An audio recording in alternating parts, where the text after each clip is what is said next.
Je me demande jusqu'où on va aller.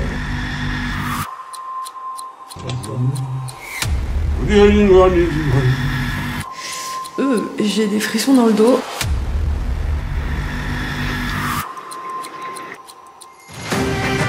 I am the villain. Perdre 10 kilos en une semaine, c'est possible. Je n'arrive pas à croire que j'ai perdu 4 kilos en moins d'une semaine. J'ai perdu 4 kilos en une semaine et je vous dis ici comment j'ai fait. Non, la vie de ma mère, on va switch, wesh! Du Ozempic. TikTok food.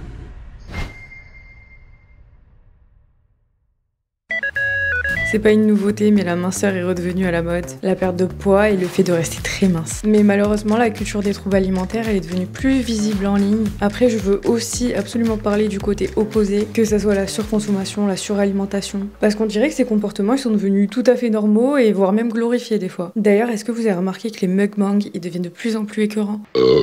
Excuse me. Ça fait longtemps que les mukbangs ont commencé, ils ont commencé dans les années 2000 en Corée du Sud et ils sont devenus très rapidement populaires en Occident. Le mot mukbang, en fait, c'est une fusion entre deux mots coréens. Vous avez le mot mukja pour manger. Désolée si j'ai pas l'accent, je le dis peut-être pas forcément bien. Et vous avez le mot bangsong pour le mot diffusion. C'est devenu mukbang. Et de base, les mukbangs, ils avaient plusieurs utilités. Ça pouvait être de tenir compagnie aux personnes qui mangeaient. Ça pouvait être aussi de faire découvrir des nouvelles cultures culinaires. Mais vous connaissez les réseaux sociaux, il fallait que ça soit tourné à la tournure qu'on n'aime pas. Parce que dans les mukbangs, en fait, il y a toujours eu ce côté un petit peu sombre de toujours manger dans l'excès, que ça soit des quantités qui sont énormes et qu'on soit choqué en fait en voyant ça. Le choc, il a toujours été au cœur de ces vidéos. Et que ce soit par rapport à la quantité de nourriture ou par rapport au type de nourriture, tout confondu. Ils mangent des animaux vivants, des fois ils mangent des parties des animaux que je pense qu'on n'est pas tous adeptes.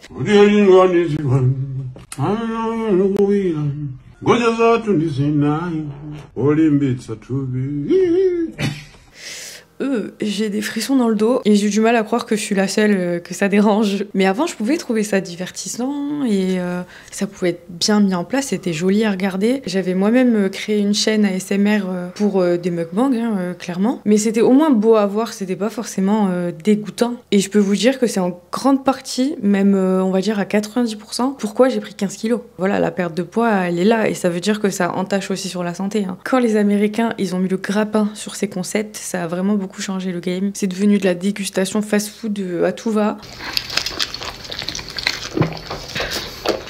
Et du coup, là, on se retrouve à faire des vidéos de plus en plus choquantes, mais je me demande jusqu'où on va aller. Parce que là, ça se résume à consommer des fast-foods super gras de la manière la plus brute possible et inimaginable. Et là, on va rentrer dans le vif du sujet parce qu'à la base, c'est parce qu'on a normalisé le fait de manger des grandes quantités et de fast-food. Et les mukbangers, ils y sont pas pour rien. Et TikTok non plus. Le fait qu'ils aient juste quelques millisecondes pour capter l'attention, les créateurs, ils vont faire du toujours plus sur leurs vidéos TikTok. Et du coup, on a de plus en plus de créateurs mukbang parce qu'ils se disent, mais tiens, moi aussi, je veux être payé à manger. Un mukbang, ça peut être n'importe quel type de nourriture. Mais comme les fast-foods, c'est bon marché, les mukbangers, ils vont se concentrer sur les fast-foods parce que ça leur coûte moins cher, il y a plus de quantité, c'est plus impressionnant des fois. Après, il y a de la nourriture qui est très impressionnante, surtout dans les pays asiatiques. Il y a des fois, vous vous mettrez pas à table avec la personne. Je pense que vous connaissez tous le plus gros mukbanger, c'est Nikocado Avocado. Franchement, le nom, plus compliqué la prochaine fois. Lui, en fait, il avait tourné énormément de vidéos et on pouvait le voir en vidéo avec des tuyaux dans le nez. Enfin, il était très malade, très obèse. Et il avait tourné beaucoup de vidéos, je pense, d'avance. Et après, il a continué à poster ses vidéos, poster.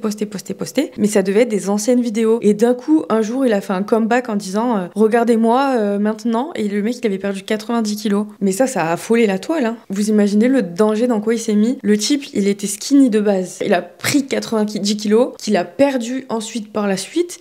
Mais vous imaginez les problèmes de santé de malade? J'ai vraiment du mal à comprendre pourquoi on inflige ça à son corps. Et du coup, maintenant, on a une autre créatrice qui part sur son chemin, qui s'appelle Jelly Bean Sweets. Je l'ai noté parce que je savais que j'allais avoir du mal à dire les noms. Elle est super jeune et ça affole la toile parce que les gens disent qu'elle se tue à petit feu. Et c'est vrai parce que prendre tout ce poids et puis après le reperdre comme l'a fait Nikocado Avocado, c'est quand même très bien, même si c'est mauvais pour la santé le yo-yo qu'il a fait. Mais c'est pas dit que Jelly Bean Sweets, elle fasse de même. Ça veut dire que jusqu'où elle va aller dans son excès. Après, il y a toujours deux côtés. Ça veut dire qu'il y a ceux qui sont indignés et il y a aussi ceux qui disent mais elle fait ce qu'elle veut, elle mange ce qu'elle veut. Et pour le coup, moi je suis un peu entre les deux parce que oui, elle fait ce qu'elle veut, elle mange ce qu'elle veut. Mais je suis indignée parce que du coup, ça incite des jeunes filles, des jeunes garçons à faire pareil en fait. Déjà pour de 1, être connu, de 2, gagner de l'argent en mangeant, de 3. Comme ça, on peut quand même se dire que c'est assez simple et ça donne pas une bonne image en fait aux jeunes. Et je pense que ces créateurs, ils se rendent peut-être pas compte de l'impact que ça met sur les jeunes. Après là, je vous parle des créateurs les plus connus et étrangers, donc vous pourrez peut-être me dire heureusement c'est pas en France, mais en France on y vient aussi. Et puis il faut savoir que on s'inspire toujours des tendances qu'il y a ailleurs. Et en général, c'est souvent aux États-Unis. Alors ça met du temps à arriver, mais ça finit toujours par arriver. Après, on a quand même des influenceuses qui font ça sur leurs réseaux sociaux. Et d'ailleurs, j'ai vu beaucoup de polémiques autour de Poupie. Après, moi je suis pas là pour critiquer et juger les gens. Moi je dis juste qu'elle fait ce qu'elle veut. Et en plus de ça, je pense qu'elle a participé à faire découvrir vraiment plein de spécialités. On mange ensemble et ça c'est un dessert et c'est mon dessert préféré. Il est très bon. Et là, on a clairement l'exemple du mukbang qui est agréable à regarder. On n'a pas besoin de forcer, d'avoir des trucs dégoûtants, de manger comme un porc pour plaire aux gens. Il y a vraiment beaucoup d'enfants qui regardent TikTok. Ça les influence en fait. Dès très jeunes, on leur fout dans le crâne que c'est limite normal de manger des grosses montagnes de nourriture et de fast-food justement. Donc je trouve pas ça forcément bien de la part des plateformes de mettre en avant ça. Les créateurs, c'est pareil. Ils auraient déjà arrêté en fait si on les avait pas mis en avant. En tout cas, ça dérange pas tout le monde parce que c'est partie de la consommation, hein, encore une fois, de la surconsommation, de la suralimentation, c'est pas pour rien. On fait de l'argent aussi avec ça. Ben là, bizarrement, TikTok, y a aucun souci. Parce qu'après, si vous faites attention, il y a souvent des coupures. Quand la personne fait un croc, boum, ça coupe. On voit pas vraiment la personne mâcher et avaler. Ils sont jamais en live. La plupart, vous les verrez toujours en vidéo et il y aura toujours des coupages. C'est des quantités qui sont trop énormes à avaler. C'est juste qu'ils veulent prouver, ils veulent montrer qu'ils peuvent manger une montagne, mais non. C'est comme quelqu'un qui dit qu'il gagne énormément d'argent, mais en fait, c'est juste pour parler, mais en fait, il a rien, quoi. Pour montrer l'exemple, c'est un peu pareil. Et du coup, ça me chagrine parce qu'il y a vraiment beaucoup de gaspillage. Je trouve que c'est honteux pour une plateforme de mettre en avant ça en sachant qu'il y a énormément de gaspillage et qu'il y a énormément de personnes dans le monde qui ont faim, qui n'ont soit pas les moyens, soit vraiment des pays pauvres qui tueraient pour pouvoir manger ne serait-ce qu'un quart de cette nourriture. Je trouve pas ça super, en fait, venant de la part de TikTok, de mettre tout ça en avant. D'ailleurs, en France, il y a eu une grosse polémique sur un youtubeur qui apparemment ne finit pas ou du moins coupe au montage. Les gens aux États-Unis, ils s'en foutent que ça soit coupé au montage. Ce qui les intéresse, c'est de voir ça, de regarder ce genre de vidéos. Mais en France, on va toujours mettre l'aiguille en fait sur le point qui fait mal. Et cette personne, elle a été beaucoup critiquée. Je pense qu'il s'est pris une grosse vague de haine. Mais le pire, c'est qu'il s'est même pas forcément pris une vague de haine pour la bonne raison. Normalement, ils auraient dû être indignés par les quantités gaspillées, parce que ce truc de couper, il existe depuis très longtemps. C'est connu dans ce milieu-là. C'est pas une nouveauté. Après, ne vous inquiétez pas si vous pensez que j'ai fait ça. Non, j'ai tout mangé. C'est pour ça que j'ai une bonne joie. Kuna Poké, j'adore. C'est parce que tu peux mettre Vous voulez ton pas manger saumon, quick genre tu peux mettre des trucs de ouf dedans. Ouais, moi je suis chaud aussi. Kuna Poké. Là ou quoi?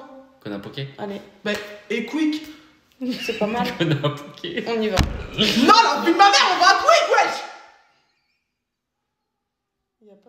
J'ai envie d'un burger. Mais quand je vois cette vidéo, mais même moi j'ai envie d'aller à Quick parce que j'ai l'impression que je vais me prendre un péchon là vu comment elle est vénère. Et franchement c'était un super coup de com' pour Quick parce que les Quick ils ont jamais été aussi remplis. Ils ont quand même créé un menu à son effigie et là c'était vraiment du pain béni pour Quick. Hein. J'espère d'ailleurs qu'elle a été très bien payée par Quick parce que ils se sont régalés. Maintenant on va regarder un challenge qu'il y a eu sur TikTok il y a pas si longtemps, il me semble que c'était cet été. Je pense que vous l'avez tous vu passer, il fallait faire un pierre-ciseaux-feuille. La personne qui gagnait avait le droit de manger et l'autre courait, faisait un aller-retour. Et du coup, il se dépêchait de manger des quantités astronomiques parce que l'autre arrivait en courant. Et ça a été fait que quasiment avec de la junk food. Là encore, c'était une grosse trend et forcément, c'est mis en avant par TikTok. Donc TikTok, il met encore en avant un challenge où il faut se dépêcher de manger des grosses quantités de nourriture et de fast-food, très gras, bien sûr. Mais je comprends pas pourquoi ils donnent autant de crédit à ces challenges qui déjà peuvent être dangereux. J'ai vu des petites s'étouffer. Vraiment, ça restait bloqué là. Et j'ai même vu une candidate de télé, elle a failli se faire écraser par une voiture parce qu'elle a pas regardé, elle a juste voulu courir et boum, à quelque chose près, elle se faisait tamponner dans un parking. Là encore, je critique pas ceux qui l'ont fait. Hein. C'est vraiment la mise en avant de tout ça. Et je veux vraiment que vous fassiez la différence avec ça. Ça peut être bon délire, on peut aimer, on a le droit surtout d'aimer. Après, heureusement, il y en a quand même qui ont fait des versions healthy, mais j'ai vraiment eu du mal à les trouver. TikTok, ils mettent toujours en avant tout ce qui est bon pour le business. Hein. La pâte à tartiner El Morgiane. Tout le monde s'est raffolé de cette pâte à tartiner et a voulu l'acheter, jusqu'à ce qu'elle soit plus commercialisée en France, mais parce que justement, du coup, ça a posé problème. Comme J'espère que c'est une blague ce que j'ai entendu ce matin sur la Molten, parce qu'apparemment madame n'est plus autorisée à entrer sur le territoire européen. Voilà, c'est quoi cette histoire encore? C'est quoi? C'est parce qu'elle porte le hijab, c'est ça? Dites-nous tout, nous n'en pouvons plus, nous voulons comprendre. On avait aussi les tablettes de Dubaï, les tablettes au chocolat fourrées à la pistache. C'est pareil, hein, tout le monde s'est raffolé dessus. Hein. Il y a une boulangerie à Paris qui faisait des livraisons de ces tablettes. Ils se sont enrichis de fou. Ils arrivent sur TikTok, il y a le lien, boum, ils cliquent, boum, Apple Pay, allez, on n'en parle plus, c'est acheté en 30 secondes. Mais en plus, ça vous donne envie, ça vous fait saliver. Même moi, je les ai achetés. En tout cas, je me suis fait arnaquer. Ouais, vous voyez, TikTok, parce que du coup, je vois la pub avec les tablettes de chocolat et marqué moins 50%. Et moi, acheter des tablettes de chocolat à 50 balles, non merci. C'est cher, hein. Mais je me suis dit, ça va, c'est pas 60 €. Et en fait, je me suis fait arnaquer, je les ai jamais reçus. J'ai fait un litige sur ma carte bleue et je ne me suis pas fait rembourser. Parce qu'en plus, ils ont essayé de me débiter après. C'était un abonnement, en fait, ils étaient très malins. Je les ai signalés à TikTok. Est-ce que vous pensez que ça a fait quelque chose? Non. Pas du tout. Et surtout que sur la vidéo, il y avait vraiment des milliers de j'aime. Donc j'imagine même pas les milliers qu'on a été à se faire arnaquer. Après, récemment encore, on a eu la tendance des franuits. C'était framboises enrobées de chocolat blanc, puis de chocolat au lait ou de chocolat noir. Et ça a fait un carton. Les gens, ils ont dévalisé les rayons. Ils avaient des frigos entiers, enfin des congélateurs entiers de franuits. Et jusqu'au moment où là, il y a quelques jours, il y a quelques semaines, ils se sont rendus compte qu'il y avait des vers dans les framboises. Les gens, du coup, ils s'amusaient à les couper en deux pour voir s'il y avait des vers. Beaucoup de fois sur 10, en tout cas plus de la moitié, il y avait toujours des vers. Après, il y en a qui disent oui, ça y est, vous avez appris qu'il y avait des vers dans les fruits rouges. Mais quand même, un minimum. Il peut y en avoir de toute façon, ça c'est sûr. Mais sur 10 franuits, si t'en as 8 où il y a des vers, non merci quoi. C'est dégoûtant. Hein. Mais il y en a même qui ont trouvé des gros trucs dedans et tout. Ça me hérisse. Et tout ça, c'est encore des choses qui sont liées à la consommation et à la surconsommation, du coup, parce que tout le monde se bat pour en avoir, et du coup, on achète une montagne, mais pourquoi faire, en fait? Et ça arrange vraiment TikTok. Ils ont vraiment énormément d'intérêt et énormément d'argent en jeu, et c'est ça qui me dérange. Et surtout, on ne devrait pas influencer les jeunes à manger beaucoup, ou à pas manger beaucoup, d'ailleurs. On ne devrait pas les influencer. À la base, c'est dans l'éducation. Je pense que nos parents, ils savent assez bien nous éduquer pour nous dire ce qui est bon ou pas pour la santé, vu que nos parents veulent notre bien. C'est pas pour que les réseaux sociaux, ils viennent ruiner toute leur éducation. Il y a un trouble alimentaire aussi qui est appelé l'hyperphagie. C'est pas forcément... c'est considéré vite fait, quoi. Pourtant, c'est un trouble alimentaire, hein. L'hyperphagie, de quoi s'agit-il? Alors, l'hyperphage absorbe de grandes quantités de nourriture, mais n'en éprouve pas de plaisir particulier. Mais pendant longtemps, ça n'a pas été inscrit comme un trouble du comportement alimentaire, alors que ça en est un. Et surtout qu'il est bien plus répandu que l'anorexie ou la boulimie, hein. Dans le livre Dead Weight, je sais pas si vous connaissez, c'est un livre qui parle des troubles alimentaires. Ça disait dedans qu'il y avait beaucoup de cliniciens à l'époque qui l'ont vraiment pas pris au sérieux. Ça a été vraiment le dernier trouble alimentaire qui a été ajouté au manuel des troubles mentaux. Parce qu'en général, les personnes qui faisaient de l'hyperphagie, ils étaient redirigés vers un régime pour perdre du poids. Le problème, il se situait avant tout dans le mental. En plus, il y a un jugement qui est constant et c'est pas le même jugement pour ceux qui souffrent d'hyperphagie. On va leur dire en fait tout simplement de ralentir sur la fourchette, de faire un régime, de manger moins. On va pas les considérer en fait, alors que en fait c'est un réel problème et je pense que les gens ne font pas la différence. Pourtant, ça peut être le cas de l'autre côté, dans l'anorexie. Donc pourquoi le fait de ne pas s'alimenter ou très peu est plus dérangeant que quelqu'un qui s'alimente beaucoup, énormément. En plus, c'est prouvé que 9 personnes sur 10 qui ont des TCA, c'est toujours lié à un choc, à un traumatisme. Après, comme je l'ai dit, il y a des jeunes enfants, il y a même des adultes qui des fois sont même pas forcément influençables, hein, mais on va parler de ceux qui sont influençables. Ils vont toujours essayer de se reconnaître à travers la personne qu'ils suivent ou qu'ils adulent, qu'ils aiment bien tout simplement. Après, on a des cas où des femmes, elles se comparent à des influenceuses et elles veulent ressembler à ces influenceuses. Et il y a eu une grosse polémique sur une influenceuse qui s'appelle Liv Schmidt et elle, en fait, elle entretenait le culte de la minceur. Du coup, je suis allée voir son contenu et au début, je trouvais pas ça trop problématique, hein. Je voyais juste quelqu'un qui partageait des conseils pour comment rester mince et je trouvais pas ça forcément abusé, mais en fait ce que je savais pas, c'est que déjà c'était pas son premier compte TikTok. C'est pour ça que tout à l'heure je vous ai dit, quand il y a un problème, TikTok il agit, mais que quand c'est pas dans son intérêt. Quand c'est dans son intérêt, il agit pas. Et la fille, donc du coup, c'était pas son premier compte et elle s'était fait bannir son premier compte et c'était pas pour rien. Et elle avait plusieurs théories. Déjà, elle disait que son père il était gastro-entérologue et que du coup elle a vu des nutritionnistes vraiment toute sa vie, qu'elle connaissait vraiment tout sur le bout des doigts. doigts. Donc elle avait déjà plusieurs trucs où il fallait pas les manger, comme les haricots par exemple, parce que les haricots ils contiennent des lectines. Pas manger de tomates non plus, parce que son père disait que ça faisait grossir. Déjà qu'on mange pas beaucoup de légumes en France, quand même s'il vous plaît, parce que je pense que quand même les tomates elles sont mangées par pas mal de personnes en France, même par les gens qui ne mangent pas forcément de fruits et légumes. Pareil, son père disait que les céréales complètes ça rendait gros. Elle insistait aussi sur le fait de ne jamais s'habiller en bleu, parce que le bleu ça grossissait. Et par exemple elle faisait des vidéos où elle disait si t'as des grosses cuisses, il faut que tu fasses ce régime, si t'as des gros bras, il faut que tu fasses ce régime,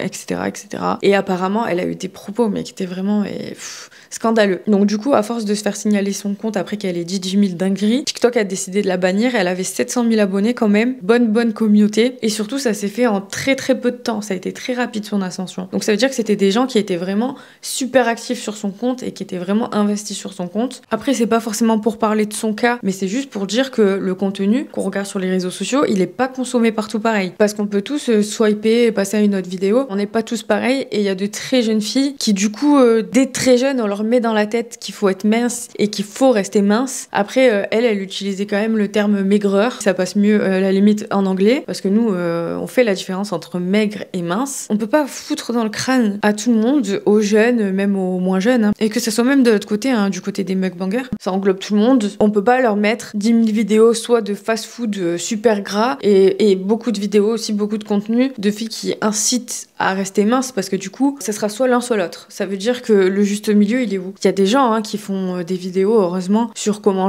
manger bien, être en bonne santé, mais c'est pas ces gens-là qui percent sur les réseaux sociaux, parce que justement, ils parlent des choses classiques de la vie. Ils sont pas dans l'extrême. Ça veut dire que les réseaux sociaux vont toujours mettre en avant les extrêmes. Faut pas oublier que les petites d'aujourd'hui, ce sera les mamans de demain. Donc, qu'est-ce que ça va être par la suite? En tout cas, maintenant, on a un gros problème qui se pose. Ça a commencé par les États-Unis, bien évidemment, et maintenant, ça y est, c'est en France, et je vais parler de l'Ozempic. Un médicament délivré sur ordonnance, destiné aux personnes diabétiques. Il est présenté comme un produit miracle pour la perte de poids. Les stars là, à Hollywood, c'est vraiment être fine. Ça veut dire que déjà, toutes les personnes qui incarnaient le body positive, ça y est, c'est mort. Et ces stars-là, elles ont eu des pertes de poids intenses et très rapidement. Oprah Winfrey a révélé prendre de l'Ozempic pour perdre du poids. Et elle est loin d'être la seule. Ces vidéos de femmes qui s'injectent un médicament destiné aux patients diabétiques cumulent des centaines de millions de vues sur les réseaux sociaux. L'Ozempic, ça a été prôné par les stars il y a quelques années déjà, comme quoi c'était le médicament miracle pour perdre du poids, et les stars, elles se sont raffolées de ce médicament. Et l'Ozempic, en fait, ça a commencé à faire écho dans la tête des gens. Les stars, elles en parlaient tellement, et il y en a même qui en ont promotionné. On a même une des sœurs Kardashian qui a sorti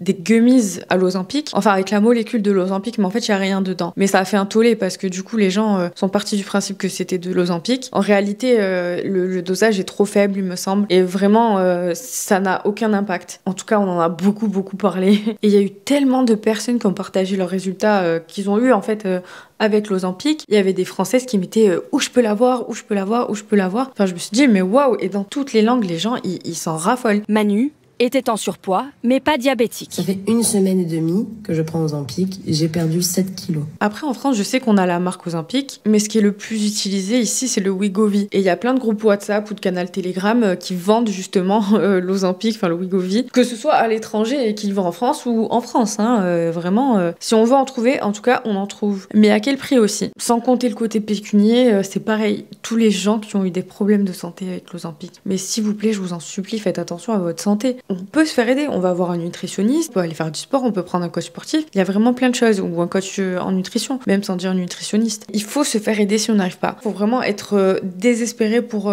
aller jusqu'à utiliser un médicament de diabétique pour perdre du poids. Faut pas pousser bébé dans les orties. Après, si quelqu'un veut perdre du poids, c'est son choix. Je pense qu'on le respecte tous, comme si la personne elle veut prendre du poids, c'est son choix encore une fois. Mais je vois pas pourquoi aller l'exposer sur les réseaux sociaux et inciter quelque chose qui est pas bon. Qu'est-ce que TikTok fout? Pourquoi ils ne les bannissent pas? Il faut pas oublier qu'il y en a qui sont très influençables et qui n'ont pas forcément une bonne relation entre leur corps et la nourriture. Et ça, je trouve que c'est trop important. Retour de course pour 3 jours. Donc j'ai pris 6 paquets de frites, 6 paquets de chips, 12 pains de beurre, 20 boîtes de cookies. Je comprends pas pourquoi les réseaux sociaux mettent en avant en fait ce genre de contenu extrême. Ils peuvent faire quelque chose, c'est ça. Après moi je tiens vraiment à faire ces vidéos pour dénoncer quelques trucs qui sont dérangeants et que je pense qu'on peut faire avancer les choses si on s'y met à plusieurs, même à beaucoup. Parce que les TCA, il n'y a pas forcément énormément de gens qui en parlent, mais il y en a énormément qui en ont et on connaît forcément quelqu'un qui en a et qui n'en parle pas. Je me rappelle à mon ancien travail, j'ai pas trop envie de dire trop de détails quand même pour pas qu'elle se reconnaisse. Il y avait une femme qui avait dans la trentaine et qui était skinny de fou. C'était une poupée, genre toujours bien soignée et tout. Elle mangeait énormément, mais quand je vous dis énormément, c'était abusé. Et toujours on lui disait purée, mais tu manges tout ça et tout, c'est waouh, genre ça allait pas du tout avec sa morpho. Il y a une de mes collègues qui l'a surpris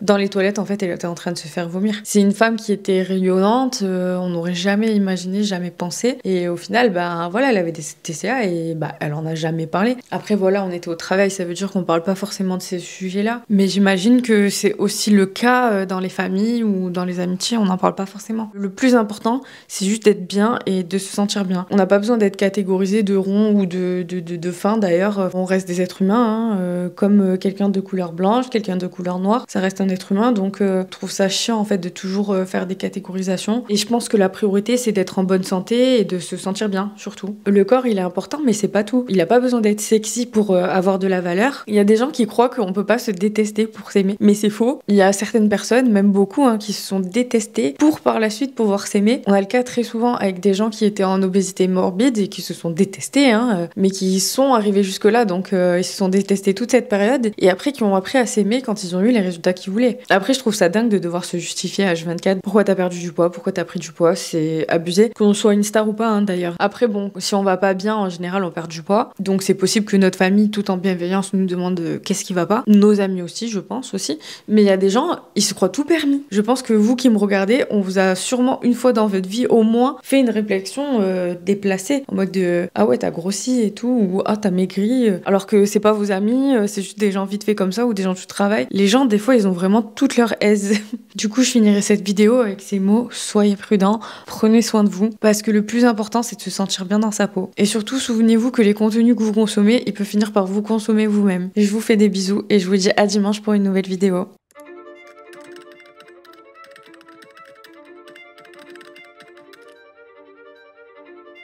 Je prends un gel douche avec de la fleur de cerisier.